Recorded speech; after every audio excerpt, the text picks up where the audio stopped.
Welcome to news Adda. హైవేపై racing కార్ల హల్చల్, ఆర్టీసీ బస్సుకు తప్పిన ప్రమాదం. ఇటీవల తెలుగు రాష్ట్రాల్లో వరుస రోడ్డు ప్రమాదాలు కలవరపెడుతున్నాయి. ఒక విషాదాన్ని మరవక ముందే మరో ఘోరం జరుగుతూనే ఉంది.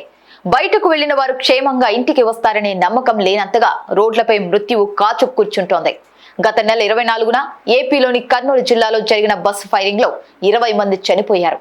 ఈ నెల 3న రంగారెడ్డి జిల్లా చేవెళ్ల మండలం మిర్జాగూడ వద్ద జరిగిన రోడ్డు ప్రమాదంలో 20 మంది చనిపోయారు. తాజాగా శుక్రవారం వరంగల్ హైదరాబాద్ రహదారిపై పెను ప్రమాదం తప్పింది.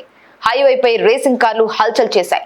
రేసింగ్ తరహాలు కార్లు దూసుకొని రావడం, అప్రమత్తమైన ఆర్టీసీ బస్సు డ్రైవర్ బస్సును డివైడర్ పై నుంచి రోడ్డు పక్కకు నిలపడంతో ప్రమాదం తప్పింది. బస్సులో ప్రయాణిస్తున్న 28 మంది ప్రయాణికులకు ప్రాణాపాయం తప్పింది.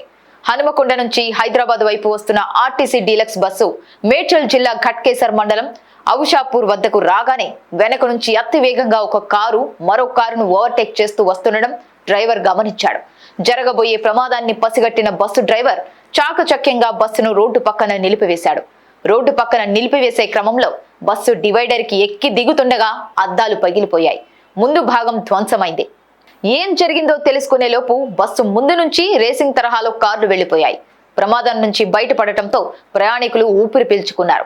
తమ ప్రాణాలను కాపాడినందుకు ఆర్టీసీ డ్రైవర్ కు కృతజ్ఞతలు తెలిపారు.